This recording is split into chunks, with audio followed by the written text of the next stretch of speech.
Welcome back to the 8-Man Breakdowns podcast.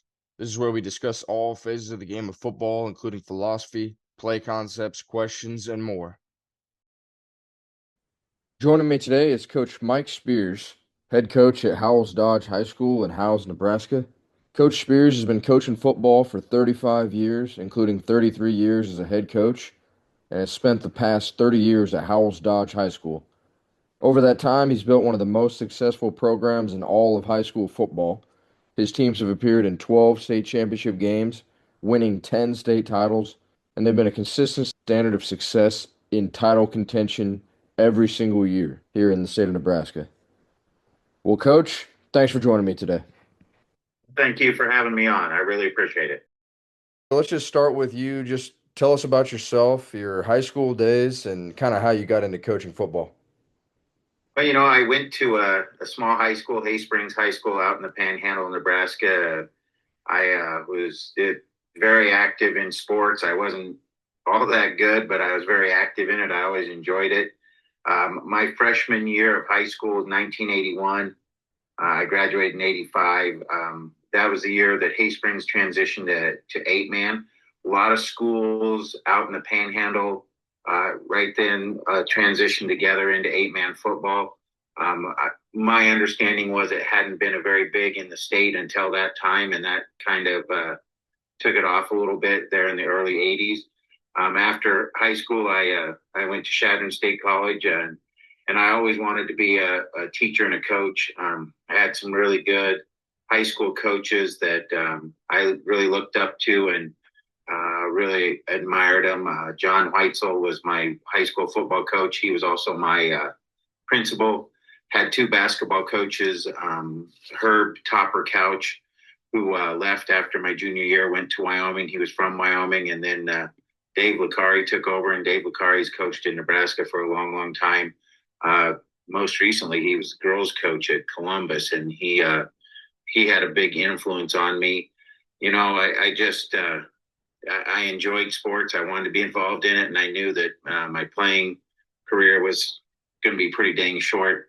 And so I decided I wanted to coach and get into it. And I actually always thought I was going to be a basketball coach, but I guess fate had a different plan for me. Have you ever coached basketball? I was an assistant basketball coach, and I was an assistant coach here in Howells for a number of years. Howells had a guy, Jim Morrison, who won a lot of titles and everything, and it was always funny.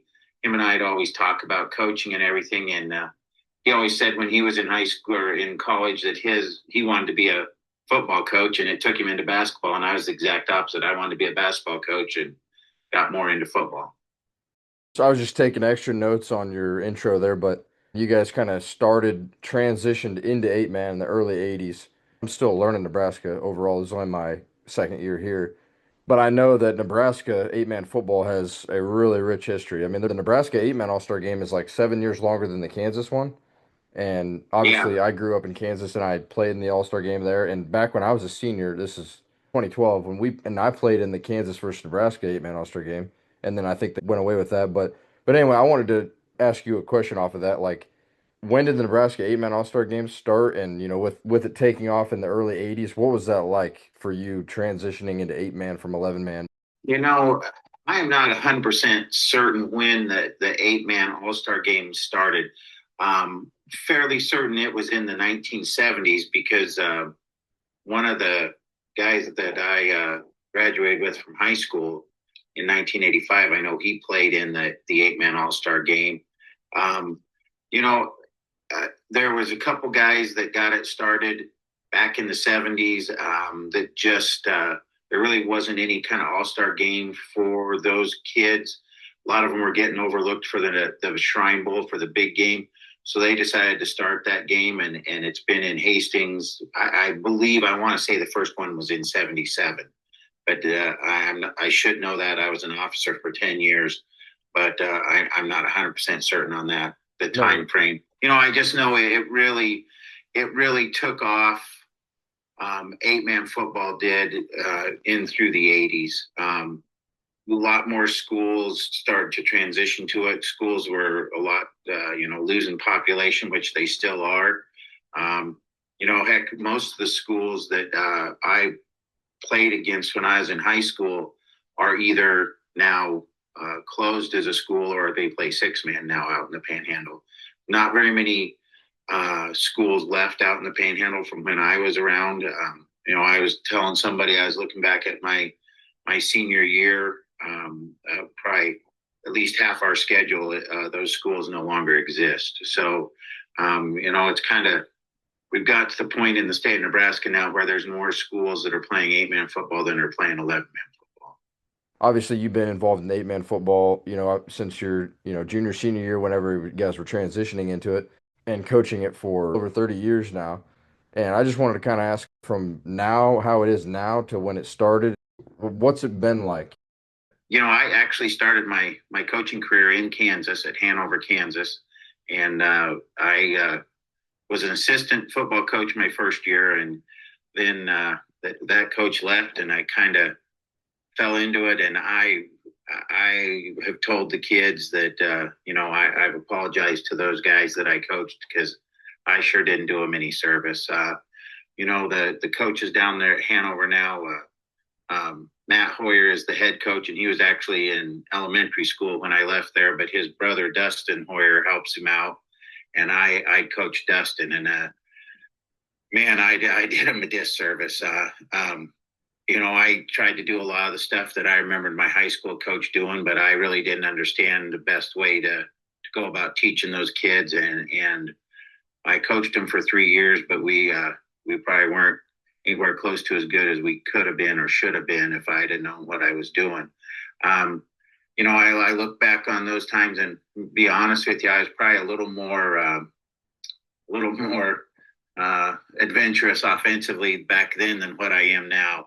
Um, when I first started coaching, you didn't see very much spread stuff in 8-man football. It was mostly double tight. It was mostly double tight eye, and then being from Kansas, you'd probably have heard stories about Midway Denton. Midway Denton was a powerhouse in Kansas in the late '80s, early '90s. They ran everybody called it the Midway Denton offense, and ironically, they had been playing against Fall City Sacred Heart. Fall City Sacred Heart couldn't beat them, so they adapted what they were doing offensively. Fall City Sacred Heart started running. Basically, it was the 8-man version of wing T offense.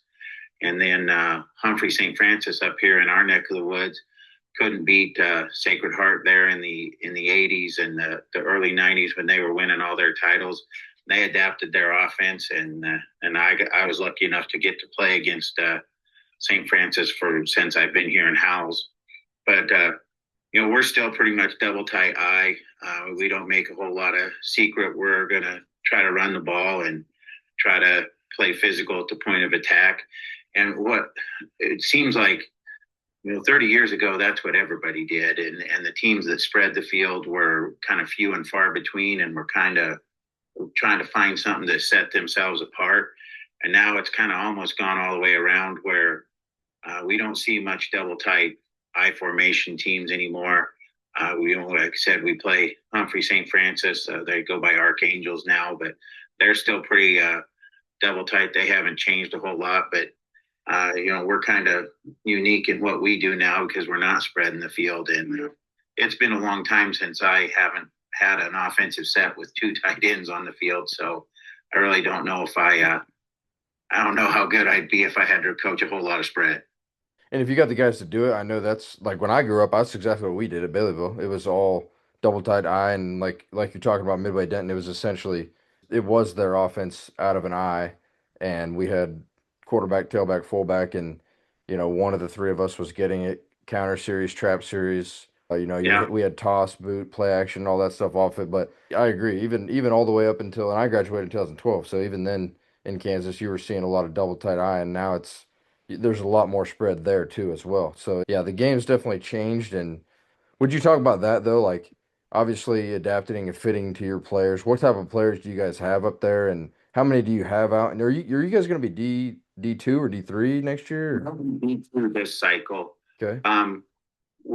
We're losing a big senior class, and we don't have very many incoming freshmen next fall. I think I've only got four of them who've decided to go out. We just don't have a big group of boys in that class. The seventh graders this year, they'll have a good number of kids out, so hopefully our numbers bounce back. We'll be in the mid 20s this fall. Mostly time we've been in the 30s. There was a time at one point, pretty sure everybody in the state that played eight man pretty much hated us. In the mid 2000s, there we had one year where we had 50 boys in school and had 49 of the 50 were out for football. Wow. So we were playing C team games in eight man football, and we just had good participation. We've got good sized kids, we've got tough kids, big wrestling community. That never hurts your football program. We just kind of been built to run the offense that we're doing. We've been able to find linemen. We've done it with big kids, with quick kids. We've been able to do a lot of it. A couple of better teams that we ever had were by the time they were seniors, it was two kids that were playing guards for us that started out at fullback, and we convinced them to play guard, and they were really good at pulling, really good at moving, and it just made us good. Having a wrestling program too, like wrestling, I think is sport to obviously translate directly to football. So that's awesome if you got that. Plus, you guys got some. I mean, you got a great basketball team too. How far did basketball team end up doing? Now the basketball team won it all a couple of weeks ago. It's been a really good athletic year for Howells-Dodge. Our girls won it a week before the boys did, and the boys were able to win it. And we only had a couple kids qualify for state wrestling this year. The wrestling numbers are down a little bit, but those should bounce back. And had a kid get runner up. He'll play fullback for us this fall. So it makes you kind of feel encouraged about your fullback. Yeah, absolutely. I know you guys do a lot of the same things year after year. Obviously, that's what makes you guys so consistent and solid. But anyway, my next question though, something I ask every coach: what separates your program from others? And obviously, winning is definitely separated. You guys are consistently at the top. But what would you say within the program? Maybe something you guys do different that that's a little different than other eight-man teams. What would you say? I don't really know for sure what sets us apart. There's times where nothing sets us apart. We've always been blessed with really good tailbacks. I've got a great staff that does a lot of work. I don't know how. I got two assistants that if they decide to hang it up, I'm going to have to hang it up because I don't know how I could do it without them. Consistency in our approach, I think, is a big thing.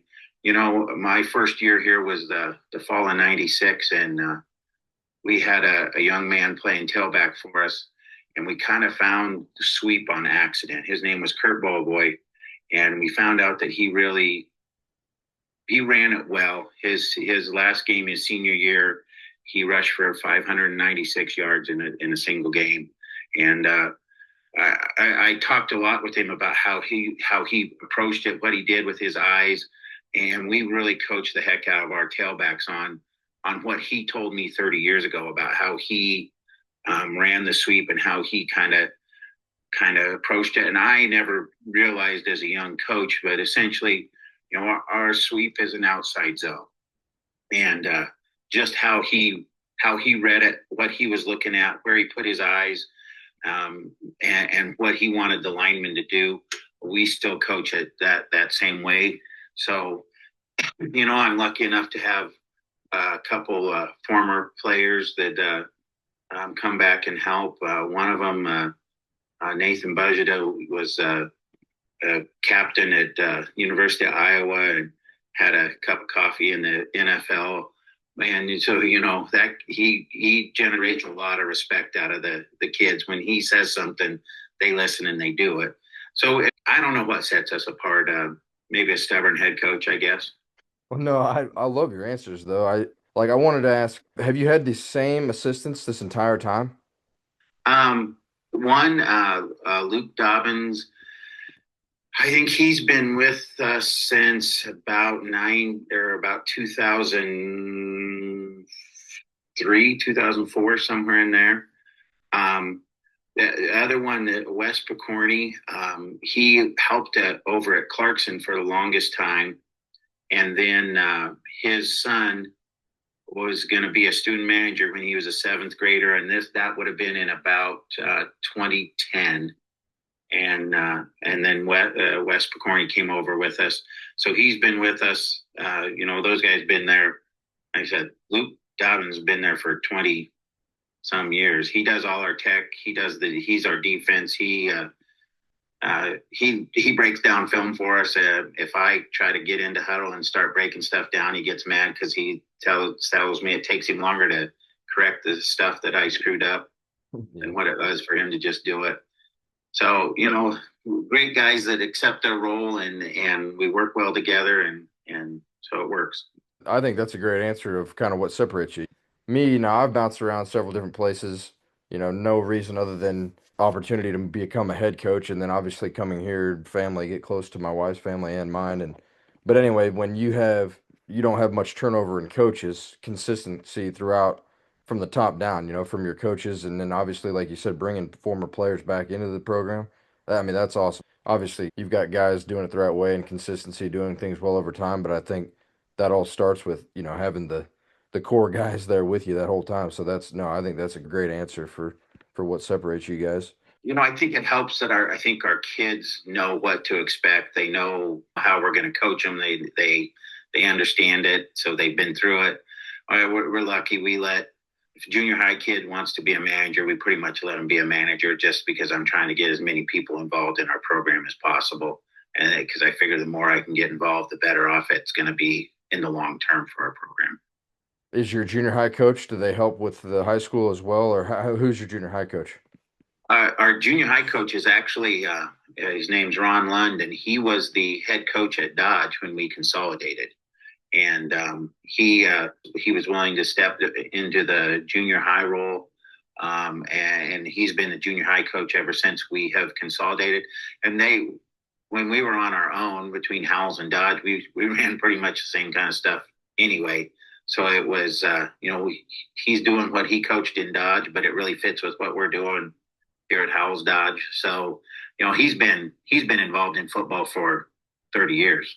And the easy transition if he was already doing the similar style, like you said, prior to consolidation. When was the consolidation? 2013, the fall of 2013 was our first year together. 2013. How far apart are the two towns? 6 miles. So was there like a pretty strong rivalry between the two towns prior? Yeah, yeah. We're along Highway 30 here, and there's a school every 6 miles. So we were old Cornhusker Conference. Cornhusker Conference was always just tougher than nails. A lot of state championship teams came out of the Cornhusker Conference down through the years, and so everybody was kind of a rival, but we all kind of got along at the same time. Just it's hard not to be a rival when your kids are that familiar with the other kids. I always told everybody they play like hell on Friday night, but they go hang out together on Saturday night. So I know you kind of already talked about it a little bit, but tell us a little more about this past season, how you guys did, key players, and then we'll go into next season after that. But first, tell us a little more about last season. Last year was a good year for us. We felt we could be pretty competitive. We knew we had a pretty good running attack, returning a tailback who would rush for a lot of yards in Hunter Luther, and we knew we could kind of rely on him. We had to move some kids around defensively. It took us, it took us a couple years to kind of find the right pieces defensively. We had a couple kids that we had to move around and move to different positions, and probably should have found that earlier in their career. But we were able to have a couple young offensive linemen develop that I wasn't 100% sure were going to develop. When we got to the semifinals and got there against, before that, Nebraska had switched to how did the playoffs this fall. So we had the number one seed, which meant we got every home game at home. And that's never been that way in Nebraska, where, it used to be that if we were playing you in the second round and we had a home game and you had a road game, you automatically got the home game since you'd been on the road. And last fall was the first time Nebraska had switched that to where it was just always going to go to the higher seed. And got lucky because we had to play Lawrence Nelson. And we played them earlier in the season. Lawrence Nelson, an incredibly talented team, well coached, has a Division I athlete playing quarterback for them. But they had to go on the road and we were at home. So in the past, we would have had to go down to them. Well, they had to come to us. And so I think that played into our favor. And then got to St. Mary's, and St. Mary's just they were just better than us at a couple of positions. Mainly their DNs were able to handle our tight ends. And in our offense, if that's the case, we're going to be in trouble. And that's how it turned out. We struggled to move the ball on them, struggled to stop them, and it just didn't work out in our favor. I never got to see that. The only time I saw St. Mary's would have been in the state game, but I knew they're obviously a really solid team. And so talk about that a little bit more. You said you had a couple young linemen that developed, and then I'm assuming since they're younger guys, they're guys that are going to be coming back next year to help you on the line. Yeah, they were juniors, so we'll return those two guys, be our center and one of our guards. We're going to have to try to find another guard. Hopefully, have a couple kids that'll develop. Finding tight ends is going to be a big thing for us. Right now, we're going to have to probably move some kids around there. Have some younger kids that could develop. Freshmen going into the sophomore year. Just going to have to see how much that they are able to develop in the off season and where they're at. A lot of times those kids surprise you and you find out you really got something good going for you. But in our offense, that's going to be pretty big. We feel pretty set in our backfield, kind of like what we've got there. I think we've got probably 4 kids to fill those 3 spots. So it's a possibility that one of those kids will maybe make a venture to tight end if I can convince them to do it. That's one thing that I've always been lucky, I guess, at, or lucky with, or blessed with, is kids have been willing to play wherever we ask them to play and do a great job at it. That's all you can ask for. Kid willing to do whatever you ask. The more success we have, I think the more kids are willing to say, yeah, I'll move.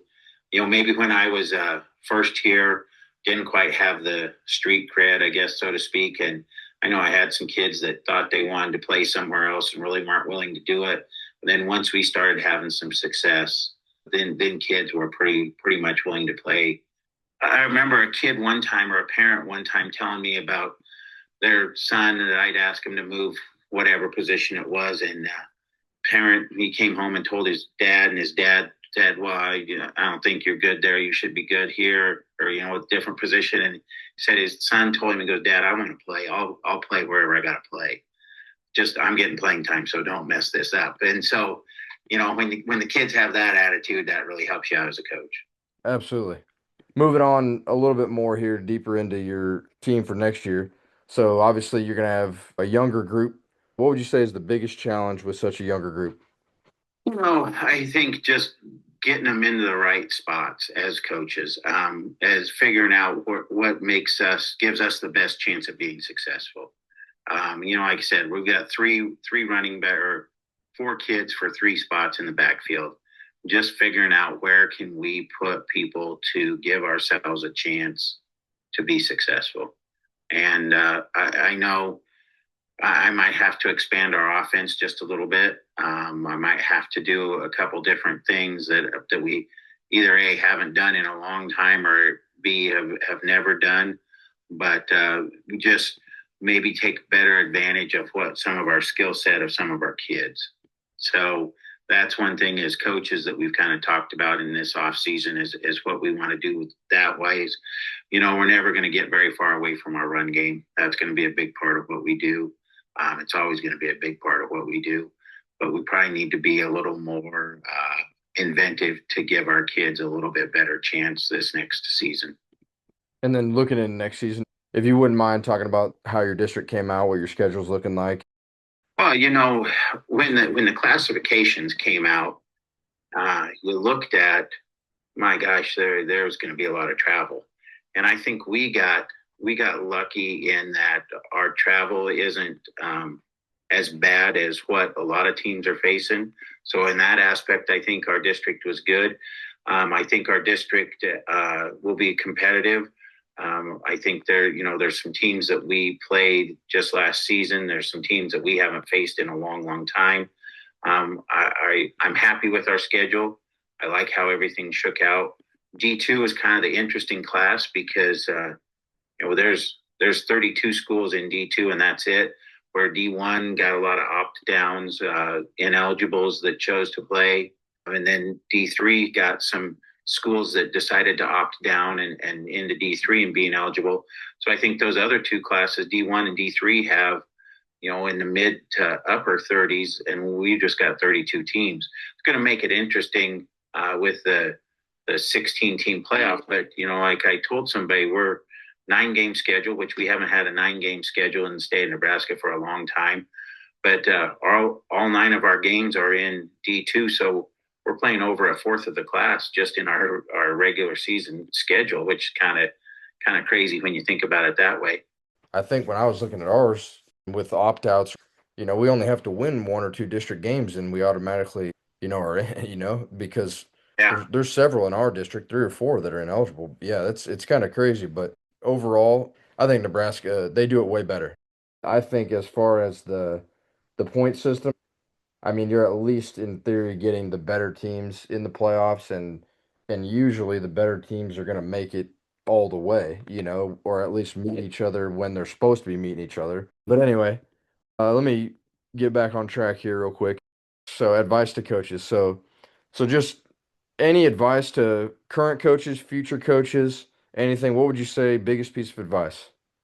You know, I always tell everybody, you got to remember that these are just high school kids. They probably don't have the same passion for it that you do. Most of them don't. Some of them really don't want to be there, but mom and dad make them play. So you got to do everything you can to keep it as simple and easy for them to have some success at. Um, you know, I don't know. Maybe I'm wrong in the way I look at it. And I know a lot of guys do a lot of stuff that's way more complicated than what we do and way more sophisticated. And it works for them. But for our kids, I know I try to keep in mind that they have a lot of other interests. They have a lot of other things that they care about, and that they're not going to spend 3 hours every night watching film or studying like we're going to do as coaches. So I always try to keep that aspect in mind and try to make sure that we're keeping it simple. We're giving them some repetition of how we expect them to do things, and then just understand that their level of passion ain't going to be anywhere close to mine. Not only that, like you said, with all the other interests they got going on nowadays, there's so many other distractions and other things going on in their life, and don't get me started on like things going on in the summer, but what you're doing is obviously working. And I kind of want to build off of that too, though. So what do you say? Never mind, I just kind of answered the question in my head. I'm thinking, how do you balance simplicity with staying competitive? But we were so simple at Baileyville, and it was the expectation we're gonna win. No matter who we're playing, doesn't matter. We're gonna beat you. We're better than you. And that might not even been true, but that's what we believed, and so it didn't matter. So I mean, I would assume Howells-Dodge is very similar, if not the exact same mentality. But what would you say? Is there anything specific that you do to keep that competition level high every day, even though it's so simple? And no, I think we try to really focus day in and day out on all the fundamental things. Try to make sure the kids understand why we're asking them to do what we're asking them to do, and where it's going to benefit them. And then try to, when we do watch film, we watch film on Sunday or Saturday mornings after a game, but it's not a big critique thing as much as it's a chance to get together, make sure that there's no hidden injuries we weren't aware of, and just kind of have the kids enjoy it if you won, and get over it if you lost. And I always surprised me, like this year after we lost in the semifinals. the boys still wanted to get together the next morning and watch film, and and it kind of helps them get over it. I guess helps them move on and put it behind them a little bit. But we try to point out on film a little bit, say, hey, remember we did this drill. Here's where it showed. Here's where you'll see it. Here's where you know it. Here's what we could have done better. So we do a little bit of that, but I think just like you said, just try to be consistent in what we're coaching them up to do. Yeah. Well, I like the film on Saturday mornings. Is it just get up early, meet you at the school, and I Yep, can't even remember if I asked you this. What do you teach? teach me.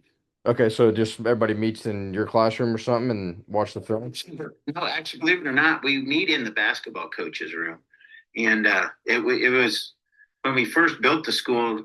Now, the school's been around for 25 years now, I guess at least.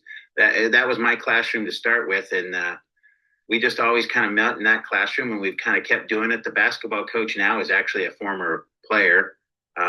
He played on some of our championship teams in the late 2000s in there, and I just kind of told him we're going to keep using your room, and there's nothing you can do about it. So he he let me do it, but that's where we've always met. That's where we always do it. It's kind of a strange thing. If we watch film, the kids know we're going to his room, Coach Yeah. Genato's room.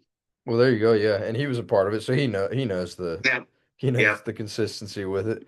Here, last couple questions that I just had as like bonus, like follow-up questions. So, what would you say you're most proud of beyond obviously winning, being very consistent in winning and winning, so many state championships? What would you say you're most proud of? Having a lot of great relationships. So one of our kids right now, his dad was a senior on our first state championship team in 2000, and just having a different relationship with his dad now than what I had, 25 years ago. I think just most proud of having kids come back and talk to you.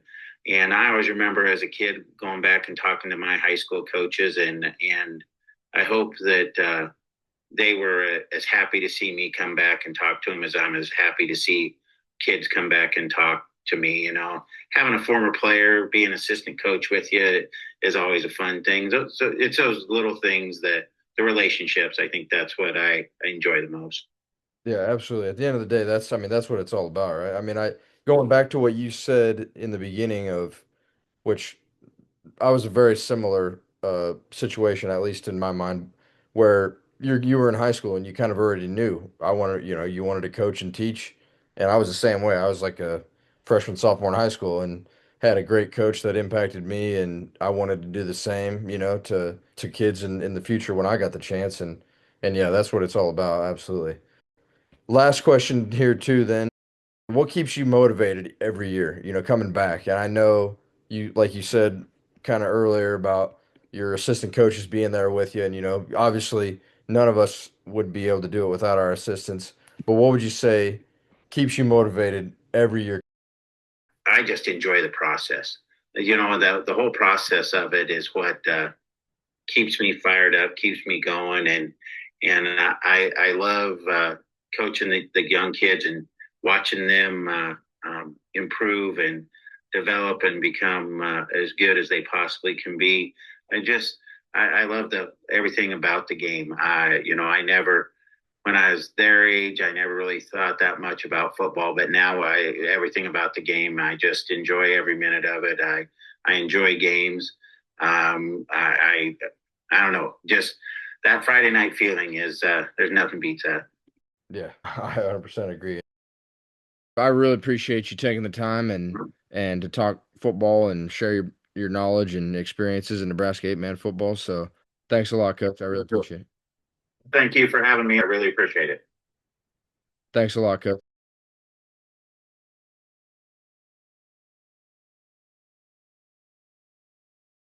And that's going to do it for this episode of the 8-Man Breakdowns podcast. If you ever have a question for me, feel free to comment below on this video or follow and message me on Twitter at 8-Man Breakdowns. If you've learned anything or enjoyed the video, please click subscribe and check out some of my other videos right here. And as always, guys, thanks for tuning in.